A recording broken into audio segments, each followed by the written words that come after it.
우리는 긴 병에 효자가 없다 하는 어른들이 종종 말씀하는 것을 들으면서 살아오고 있습니다. 38일도 아닌 38년이라고 하는 긴 세월을 병석에 누운 채 삶의 소망이 점점 사라져가던 한 사람이 예수님과의 짧은 찰나의 만남에서 나음을 입고 새로운 인생을 사는 모습을 우리는 오늘 본문을 통해서 보게 됩니다. 1절을 보면 그 후에 유대인의 명절이 되어 예수께서 예루살렘에 올라가시니라 말씀합니다.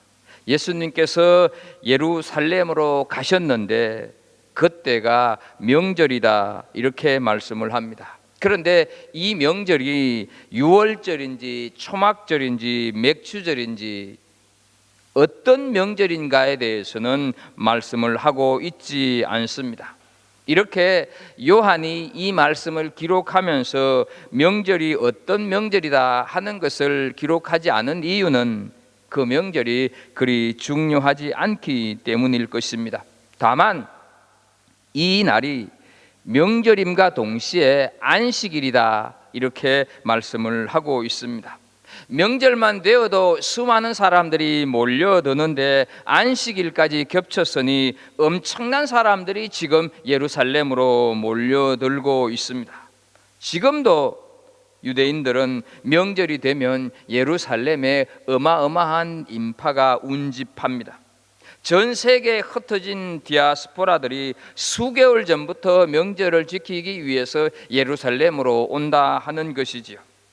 설날이나 추석이 되면 우리 한민족이 이동하는 것을 보면서 이 본문에 나오는 당시의 상황을 우리는 충분히 짐작할 수가 있습니다. 예루살렘은 유대 민족들에게 있어서 정신적인 지주인 동시에 그들의 자존심이었다 하는 것이죠. 그런데 2절에 보게 되면 예루살렘에 있는 양문 곁에 히브리 말로 베데스다라 하는 못이 있는데 거기 행각 5이 있고 말씀을 하면서 우리의 시선을 양문이라고 하는 문으로 향하게 하고 있는 것을 보게 됩니다. 양문이라 하는 것은 제물에 쓰일 양을 가지고 출입했던 곳이라고 해서 양문이라고 하는 이름이 붙여졌습니다. 거기에 연못이 있는데 히브리 말로 베데스다 이렇게 불렀다는 것입니다. 이 베데스다는 자비의 집, 은혜의 집 이런 뜻을 가지고 있습니다. 우리는 아마 길을 가면서 이 베데스다라고 하는 말을 종종 보았을 것입니다. 한때는 이 타카푸나 쪽에 베데스다 약국이라고 하는 약국도 있었고 한국에 가게 되면 베데스다 병원이라고 하는 이런 글귀가 우리 눈에 비교적 익숙하게 들어오고 있습니다. 이 베데스다라고 하는 말은 두 단어가 합쳐져서 불러지게 되어 있습니다. 히브리 말로 베이트라고 하는 집, 그 다음에 자비, 사랑, 긍휼을 뜻하는 하나님의 성품을 가장 잘 드러내는 단어인 헤세드, 합쳐진 단어가 이 베데스다다 하는 것이죠. 그래서 이 두 단어를 합쳐서 부를 때 베데스다 이렇게 불렀습니다. 그러니까 여러분 이 베데스다라고 하는 이름이 얼마나 좋은 이름입니까? 은혜의 집, 자비의 집, 거기에다가 하나님의 가장 귀한 성품인 자비, 사랑, 긍휼 이런 것들이 다 포함돼서 불리워지는 이름이기 때문에 그렇습니다. 그런데 3절을 보게 되면 그 안에 많은 병자, 맹인, 다리 저는 사람, 혈기 마른 사람들이 누워 물의 움직임을 기다리니 라고 말씀을 하고 있습니다. 맹인이나 다리 저는 사람이나 혈기 마른 사람, 이 세 종류의 사람들의 공통점이 무엇이라고 생각을 합니까? 이 세 사람의 종류들은 누군가의 도움이 없이는 움직일 수 없는 사람, 누군가의 도움이 없이는 생활이 안 되는 사람들의 특징이다 하는 것을 우리는 보게 되는 것입니다. 이런 사람들이 모여 있는 곳에 예수님께서 가신 것입니다. 수많은 사람들이 몰려들고 있는 성전으로 가시지 않고 구석지고 후미진 곳에서 울고 있는 그들을 주님께서 찾으셨다 하는 것이죠. 우리가 노숙자 곁을 지나가게 되면 노숙자 특유의 그 냄새가 팍 이렇게 풍겨오지 않습니까? 각종 병으로 수십 년 신음하고 있는 그곳에 어떤 냄새가 났겠습니까? 유대 나라의 더운 날씨에 어울려서 아마도 악취에 버금가는 냄새로 진동했을 것이고, 보기에 흉측한 모습들의 환자들이 모여있는 별로 가고 싶지 않은 곳입니다. 그래서 대부분의 사람들이 거부하고 있는 장소였지만 예수님께서는 그곳을 가셨다 하는 것이죠. 궁궐을 찾아가신 것이 아니라 병원을 찾아가셨습니다. 사람들이 모여서 먹고 마시고 즐거워하는 곳이 아니라 사람들로부터 외면당하고 사람들로부터 소외되어 있는 곳을 가셨다 하는 것이죠. 축제의 장소에 가신 것이 아닌 고통 중에 신음하고 있는 사람들 곁으로 가셨다 하는 것이죠. 세상적인 웃음, 세상적인 즐거움이 있는 곳이 아닌 거절당한 사람들, 잊혀진 사람들, 분노와 배신과 실패와 미움과 낙심과 좌절 속에 흐느끼는 온갖 군상들이 모여있는 아픔의 자리에 예수님께서 가셨습니다. 그래서 우리는 예수 그리스도의 은혜가 여기에 있구나 하는 사실을 다시 한번 생각해 보게 됩니다. 내가 힘들어할 때, 내가 외로울 때, 내가 울적할 때, 산 소망이 사라져 갈 때, 분노와 배신으로 고통스러울 때 주님께서는 우리에게 위로의 모습으로 우리를 찾아오시는 분이다 하는 것을 우리는 알게 되는 것입니다. 요한복음 14장 18절 말씀을 보게 되면 내가 너희를 고아와 같이 버려두지 아니하고 너희에게 오리라 말씀을 하십니다. 또한 시편 42편 5절 말씀을 보게 되면 내 영혼아 네가 어찌하여 낙심하며 어찌하여 내 속에서 불안해하는가? 너는 하나님께 소망을 두라. 그가 나타나 도우심으로 말미암아 내가 여전히 찬송하리로다 말씀을 하고 있습니다. 이제 이들이 왜 모여왔는지 그 이유를 4절에서 말씀하고 있습니다. 이는 천사가 가끔 못에 내려와 물을 움직이게 하는데 움직인 후에 먼저 들어가는 자는 어떤 병에 걸렸든지 낫게 되미리라 말씀을 합니다. 여러분, 신앙이 왜곡되면 신하나 미신으로 흘러간다고 하는 사실을 우리는 기억해야 합니다. 자비의 집이고 은혜의 집인데 그 자비를, 그 은혜를 받는 방법은 상당히 미신적이고 전설이고 동화에 불과했다 하는 것이죠. 언제일지는 모르지만 물이 움직일 때 누군가가 가장 먼저 들어가면 그 병이 다 낫는다고 하는 전설에 매여 있습니다. 뭔가 잘못돼도 한참 잘못되어 있는 것을 보게 되는데 정말로 잘못된 방법, 먼저 들어가는 자에서 우리가 느낄 수 있는 것은 경쟁이다 하는 사실을 우리는 느끼게 되는 것입니다. 누군가가 나보다 먼저 들어가서는 안 되는 거였다 하는 것이죠. 경쟁을 내면화하고 살아가고 있습니다. 그러니까 옆 사람이 사랑스러워 보일 리 없고, 그러니까 옆 사람이 좋아 보일 리가 없습니다. 여러분, 그런데요, 이것이 우리가 사는 세상의 모습이다 하는 것이죠. 이름은 자비의 집인데 자비가 없는 것입니다. 다른 사람이야 어떻게 되든 내가 먼저 들어가면 된다. 남이야 어떻게 되든 내가 1등으로 들어가면 고침을 받는다. 1등주의, 제일주의에 빠져 있다 하는 것이죠. 내가 최고다, 내가 전부다, 나밖에 모른다고 하는 사고방식에 고착되어 있는 것을 보게 됩니다. 자, 그렇다면 여러분, 나 혼자 병 낫고 나면 다른 사람은 어떻게 되는 것입니까? 세상에서는 1등만 하라고 가르칩니다. 사회에서는 제의를 최고로 여기고 있습니다. 1등만 살아남을 수 있다고 가르치고 1등만 우선이 되고 제일이면 나머지 사람들은 어떻게 되는 걸까?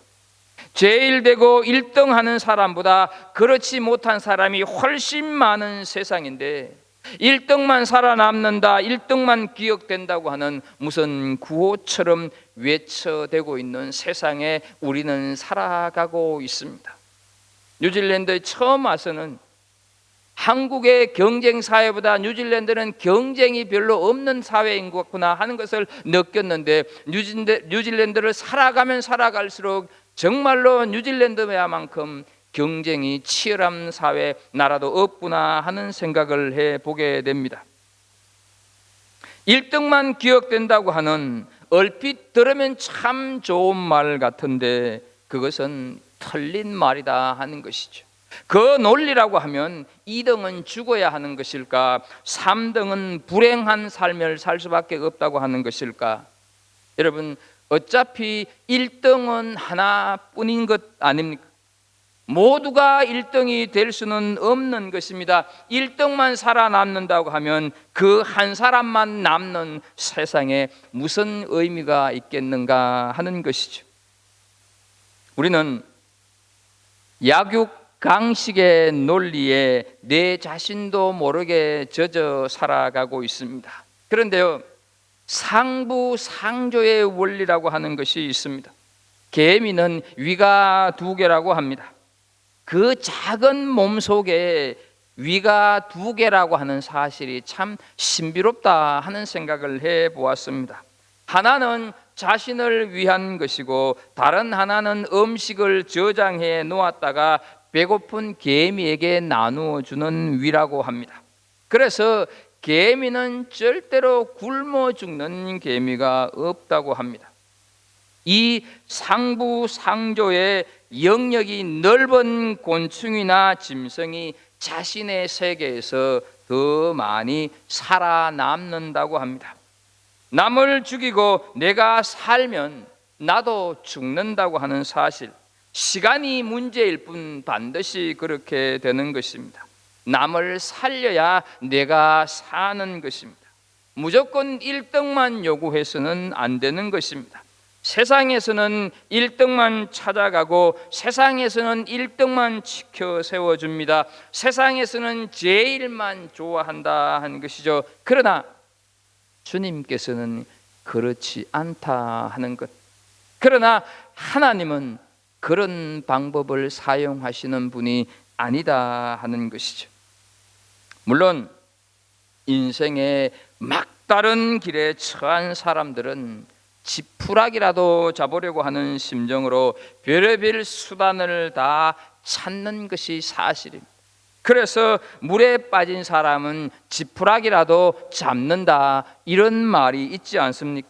그런데 여러분, 지푸라기를 잡는다고 해서 과연 도움이 될까 하는 것이죠. 정호성 시인이 쓴 내가 사랑하는 사람들이라고 하는 시집에 지푸라기라고 하는 제목의 이 시가 있습니다. 나는 길가에 버려져 있는 게 아니다. 먼지를 일으켜 바람 따라 떠도는 게 아니다. 지푸라기라도 잡고 싶은 당신을 오직 기다릴 뿐이다. 내일도 슬퍼하고 오늘도 슬퍼하는 인생은 언제 어디서나 다시 시작할 수 없다고, 오늘이 인생의 마지막이라고 길바닥에 주저앉아 우는 당신이 지푸라기라도 잡고 다시 일어서길 기다릴 뿐이다. 물과 바람과 맑은 햇살과 새소리가 섞인 진흙이 되어 허물어진 당신의 집을 다시 짓는 단단한 흙벽돌이 되길 바랄 뿐이다. 이렇게 말하고 있습니다. 예수님께서는 지푸라기라도 잡고 싶은 사람들 곁으로 오셔서 그들이 흙벽돌을 만들어서 스스로 일어서기를 소망하고 계신다 하는 것이죠. 그래서 하나님께서는 이사야서 42장 3절에 말씀을 하십니다. 상한 갈대를 꺾지 아니하며 꺼져가는 등불을 끄지 아니하시고, 세상은 1등이 되어야만 산다고 외치지만 주님께서는 꼴찌한 사람을 한 번 더 찾아오신다 하는 것이죠. 99등한 나를 한 번 더 찾아오시는 분이 우리 주님인 줄로 믿습니다. 주님은 도망자 신세였던 모세를 찾아가셨습니다. 주님께서는 가질 만큼 가졌으나 외톨이로 전락한 채 고독의 중년을 보내고 있었던 삭개오를 찾아가셨습니다. 주님께서 십자가에 달리실 때 다 도망쳐버린 신앙의 꼴찌를 한 제자들을 주님은 찾아가셨다 하는 것이죠. 그렇다고 한다면 이 이국 땅에서 지친 삶을 살아가고 있는 우리들에게도, 신앙의 꼴찌를 벗어나지 못하는 나에게도 찾아오실 수 있다 하는 사실을 믿음으로 고백하는 은혜가 있기를 주의 이름으로 축복합니다. 전설을 붙잡고 동화 같은 이야기의 인생의 마지막 지푸라기라도 잡고 싶어 하는, 그래서 모여든 사람들에게 오늘 성경은 유난히 한 사람을 조명하고 있습니다. 5절을 보게 되면 거기 38회 된 병자가 있더라. 좀 특이한 것은 이름을 밝히는 것이 순서인 것처럼 보이는데 이름은 없이 병든 횟수를 말씀하고 있습니다. 이름보다 38년이라고 하는 병든 횟수가 더 중요했다고 하는 것을 알 수가 있습니다. 38년이라고 하는 긴 세월입니다. 우리가 3일만 누워 있어도 힘든데 자그마치 38년이라고 하는 긴 세월입니다. 그 긴 세월을 사람 구실 제대로 하지 못한 채 아름다웠던 젊음, 아름다웠던 청춘 다 지나갔습니다. 차라리 태어나지 않았으면 좋았겠다고 하는 생각을 수천 번 하면서 살아왔습니다. 평생 아무런 소망 없이 살아왔습니다. 이제 내 인생 여기서 접어야 하나, 효도 한 번 하지 못하고 아비 노릇 한 번 하지 못하고 여기서 내 인생 끝인가? 단 한 번이라도 좋으니 일어나 걸어서 부모님에게 하직 인사라도 했으면, 아내에게 남편 없이 자식 키우느라 고생했다는 한마디라도, 자녀들에게 미안하다고 한 말 한마디라도 할 수 있었으면 소원이 없겠는데, 그래서 전설이라도 붙잡고 싶었고, 그래서 동화 같은 이야기라도 믿고 싶었던 그였다 한 사실이죠. 이 사람에게 주님께서 찾아오셨습니다. 38년이라고 하는 긴 세월에 비하면 찰나와 같은 짧은 만남의 순간이 이루어지고 있습니다. 이 사람에게 주님께서 뭐라고 말씀을 하십니까? 6절을 보게 되면 예수께서 그 누운 것을 보시고 병이 벌써 오래된 줄 아시고 이르시되 네가 낫고자 하느냐. 여러분, 이 6절을 보게 되면 주님께서 오래된 줄 벌써 아시고 말씀을 하고 있습니다. 이 사람의 형편과 처지, 38년간의 숱한 서러움과 숱한 아픔을 알고 계신다 한 것이죠. 사랑하는 우리 성도 여러분, 그렇다면 주님께서 우리의 처지, 내 현실, 우리의 속사정 다 알고 계시지 않겠습니까? 우리의 지금 사정이 어떠합니까? 모든 것을 다 포기하고 싶으십니까? 아무런 소망 없이 살아가고 있습니까? 선택의 갈림길에서 어찌할 바를 모르고 있습니까? 주님께서 다 알고 계신 줄로 믿습니다.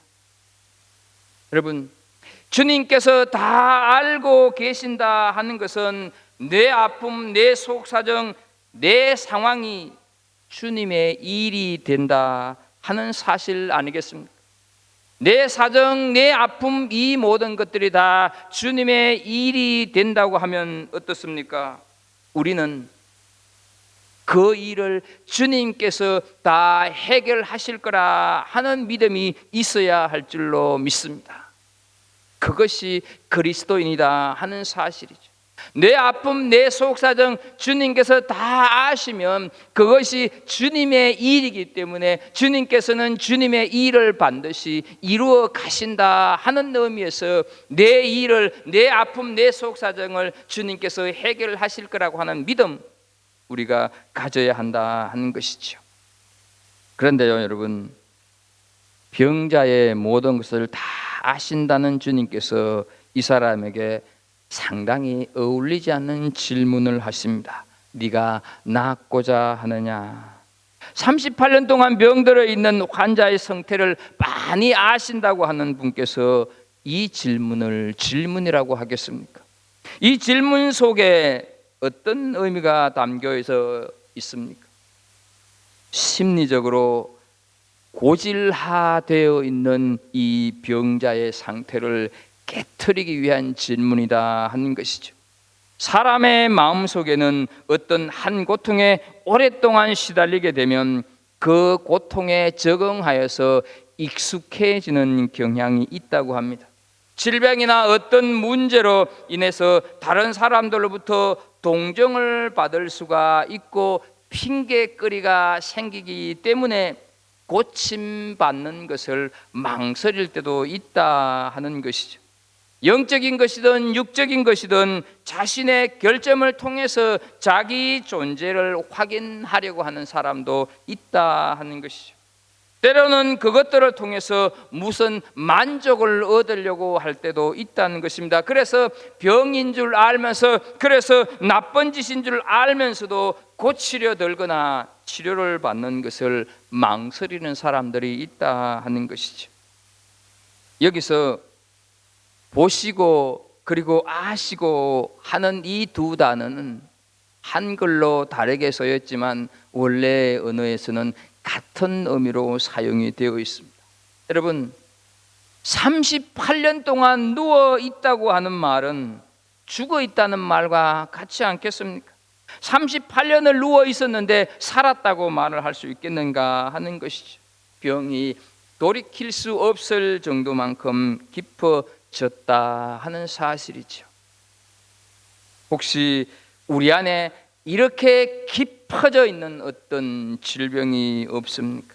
내 힘으로는 도저히 어떻게 할 수 없는, 이미 내 안에 너무너무 깊숙이 자리 잡고 있어서 반드시 도려내야 하는데, 반드시 없애져야 하는데, 반드시 끊어버려야 하는데 어찌할 수 없이 그것이 고질화되어서 내 인생과 더불어 살아가고 있는 것은 없느냐 하는 것이죠. 네가 낫고자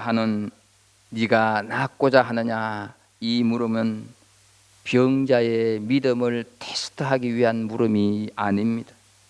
이 병자가 어떤 답변을 하고 있는지 병자의 답변을 들어내고 싶어서였다 하는 것이죠. 그 답변이 이렇게 나옵니다. 나를 못에 넣어주는 사람이 없어. 내가 가는 동안에 다른 사람이 먼저 내려가나이다 말씀을 하고 있습니다. 여러분, 이 답변에서 어떤 느낌을 받습니까? 우리가 살아가는 우리의 현실의 적나라한 모습을 보지 않습니까? 베드서라고 한 뜻이 반드시 자비의 집, 긍휼의 집인데, 사랑이 베풀어져야 할 집인데, 그 자리인데, 그런데 병자의 대답은 자신을 물에 넣어줄 사람이 없어서 항상 나는 2등하고 항상 나는 3등한다 하는 현실을 대답하고 있습니다. 영어 성경에는요, 나를 연못에 넣어줄 그 한 사람이 없다 이렇게 번역이 되고 있습니다. 병자의 사회가 아니라 경쟁의 사회인 것을 보게 됩니다. 먼저 들어가는 사람이 이기는 사회입니다. 그래서 내가 내려가는 동안에 다른 사람이 먼저 내려가나이다 푸념을 늘어놓고 있습니다. 38년의 세월 속에 청춘은 지나가고 마음에는 갈수록 짙은 어두움만 점점 드리워지기 시작합니다. 원망의 마음만 점점 가득해지고 있습니다. 절망을 내면화하고 살다 보니 점점 내 자신도 모르게 냉소적으로 변하고 있습니다. 마음에 찾아들기 시작한 상처는 너무너무 깊어져서 회복이 불가능해지고 썬뿌리가 되고 있습니다. 흔히 말하는 선착순의 삶이 고스란히 드러나고 있다 하는 것이죠. 그래서 낫기를 원합니다 라고 단순하게 대답하면 좋을 텐데 인생에 대한 원망으로 가득합니다. 바로 자신 앞에 있는 자비의 주님께서 와 계신 줄도 모르고 지금 그는 예수님께 인생의 넋두리를 하고 있는 것입니다. 이 사람에게 결코 낫고자 하는 의지가 없었던 것 아니었습니다. 분명히 있었습니다. 그러나 도와줄 사람이 없어서 38년이라고 하는 긴 세월을 보내고 있습니다 라고 하는 대답을 하고 있다 하는 것이죠. 이것은 병 자체도 문제지만 이 사람은 자신을 둘러싸고 있는 환경 때문에 나을 수가 없다고 하는, 나을 수가 있다고 하는 소망이 점점 희박해져 가는 것이 더 큰 문제였다 하는 것이죠. 로마서 8장 18절에 보게 되면 생각하건대 현재의 고난은 장차 우리에게 나타날 영광과 비교할 수 없도다 하는 말씀처럼 질병이나 어떤 일로 고통을 받을 때 그 고통의 의미만 알 수 있다면 역설적이긴 하지만 우리는 기뻐할 수 있고 인내할 수가 있습니다. 우리가 잘 아는 윤동주 시인의 십자가라고 하는 제목에 이런 시구가 있습니다. 괴로웠던 사나이, 행복한 예수 그리스도.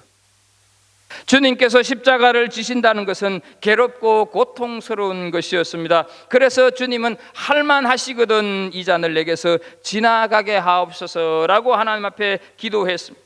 그러나 괴롭고 고통스러운 것이라 할지라도 당신이 십자가를 지심으로 인하여서 내가 구원받고 하나님의 자녀가 될 수 있다고 하는 사실을 아셨기에 십자가의 고통 중에서도 행복할 수가 있었다 하는 것이죠. 그래서 괴로웠던 사나이, 행복한 예수 그리스도, 이렇게 얘기를 하는 것이죠. 내 현실이 아무리 어렵고 힘들어도 당장 죽고 싶은 그런 고통의 순간이라 할지라도 그 고통의 의미를 안다고만 하면 우리는 소망을 가질 수 있다 하는 것이죠. 내가 소망이 있다고 해서 현실이 아픈 것은 아니지만 그래도 소망이 있으면 기뻐할 수 있는 것입니다. 그래서 로마서 5장 3절 4절에 우리가 환난 중에도 즐거워하나니 이는 환난은 인내를, 인내는 연단을, 연단은 소망을 이루는 줄 알미로다 말씀하고 있습니다. 바로 자신 앞에서 말씀하시는 분이 누구인지도 모르면서 푸념하는 병자에게 주님께서 말씀하십니다. 8절을 보면 예수께서 이르시되 일어나 내 자리를 들고 걸어가라 하시니 네 병이 나았다 이렇게 말씀을 하시지 않고 내 자리를 들고 일어나서 걸어가라 이렇게 말씀을 하시는 것입니다. 여러분, 이 환자에게 있어서 이 말씀보다 더 기쁘고 감격스러운 말씀이 있겠습니까?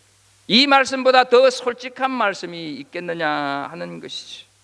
병은 당연히 나았고 이제부터는 새로운 삶을 살아가라 예수님께서 말씀하시는 것입니다. 그래서요, 이 8절에서 걸어가라에서 가라고 하는 이 단어 속에 소명의 뜻이 담겨져 있는 단어로 사용이 되고 있습니다. 우리는 가톨릭에서 드리는 예배를 미사라고 하는 것 다 알고 있습니다. 이 미사라고 하는 것은 라틴어 미테레에서 유래가 되었습니다. 그런데 이 로마 관청이나 또 이 법정이나 이런 관공서에서 사용하던 관용어가 하나 있었는데 이테 미사 에스트라고 하는 말이 있습니다. 가거라, 식이 끝났다 이런 말입니다. 가라 이렇게 말씀을 하는 것이죠. 그래서 미사라고 하는 말과 어원이 비슷한 말이 하나 있는데 우리가 너무너무 잘 알고 있는 미션이라고 하는 단어입니다. 사명이라고 하는 뜻 아닙니까? 가라, 이렇게 말씀을 하는 것입니다. 그래서 이 8절에서 걸어가라, 이것은 주님께서 그에게 어떤 소명, 어떤 미션을 주고 계신다 하는 것이죠. 또 일어나, 이렇게 했을 때 이 일어나다고 하는 단어의 뜻은 부활을 뜻하는 단어와 동일하게 사용이 되었습니다. 여러분, 주님께서 일어나라 하는 것은 이 환자에게서는 어떻습니까? 주님을 만남으로 인하여서 부활의 역사가 일어나고 있다 하는 것을 우리가 알게 되는 것입니다. 그렇다고 한다면 우리는 내가 예수님과의 만남은 항상 작은 부활절이 되는 것입니다. 왜냐하면 그분과의 만남은 바로 우리가 일어설 수 있는 힘을 얻을 수 있는 것이기 때문입니다. 절망의 자리에 누워있는 자들이 주님을 만나서 일어서는 것, 이것이 부활이고 이것이 신앙인 줄로 믿습니다. 그래서 여러분, 신앙이라고 하는 것은 바로 일어선다, 이런 의미를 가지고 있습니다. 내가 믿음을 가지고 홀로 선다 하는 것이죠. 믿음은 다시 일어나서 서서 걸어가는 것입니다. 신앙이 있다고 하면서도 여전히 누워 있다고 한다면 그것은 바로 가짜 신앙인이다 하는 것이죠. 예수님의 말씀에 그 사람이 9절에 보게 되면 곧 나아서 자리를 들고 걸어가니라 9절에서 밝히고 있습니다.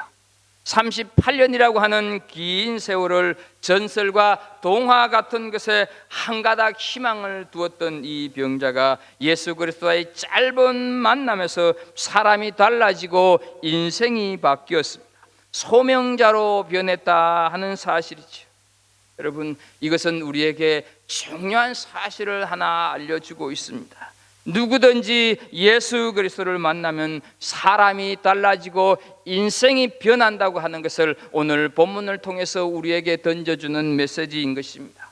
그래서 고린도후서 5장 17절 말씀에 보게 되면 그런즉 누구든지 그리스도 안에 있으면 새로운 피조물이라 이전 것은 지나갔으니 보라 새 것이 되었도다 말씀을 하고 있습니다. 아브라함이 하나님을 만나서 여러 민족의 아버지라고 하는 사람으로 바뀌었습니다. 사울이 주님을 만나서 바울이 되는 사람으로 바뀌었다 하는 것이죠. 시몬이 예수님을 만나서 베드로라고 하는 사람의 이름으로 바뀌었다 하는 사실을 우리가 기억한다면 아무리 긴 세월을 의미 없이 인생을 낭비했더라도 예수님을 만나는 그 순간부터 변한다, 달라진다, 바뀌어진다 하는 사실을 우리가 믿을 수 있어야 하는 것입니다.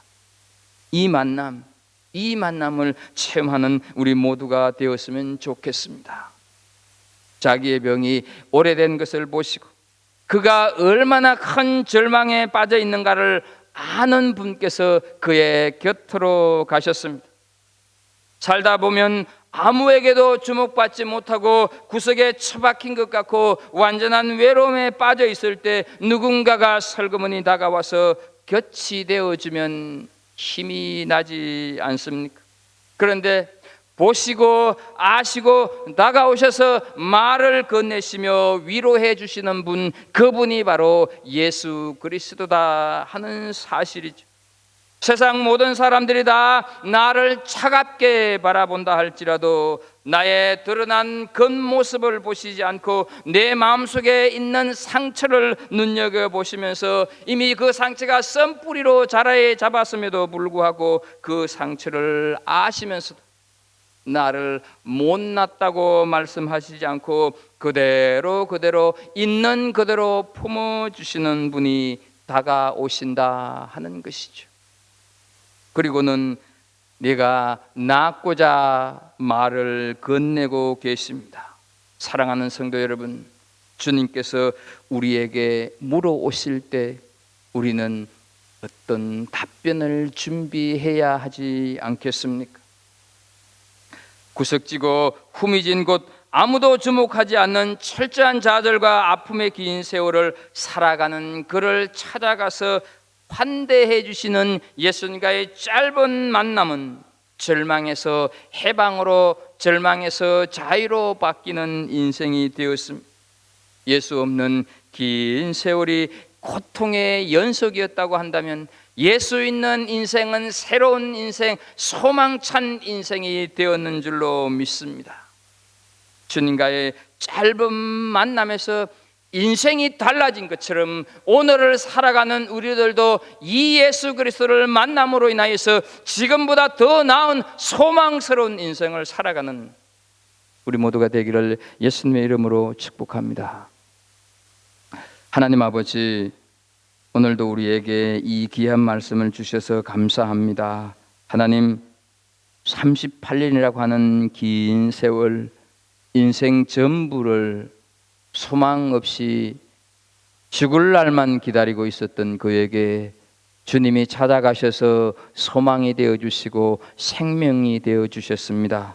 하나님, 이민자의 삶을 살아가면서 참으로 어렵고 힘든 인생길, 예수 그리스도를 만남으로 말미암아 소망의 인생을 살아가는 하나님의 백성들 다 되게 하여 주옵소서. 예수님의 이름으로 기도합나이다. 아멘.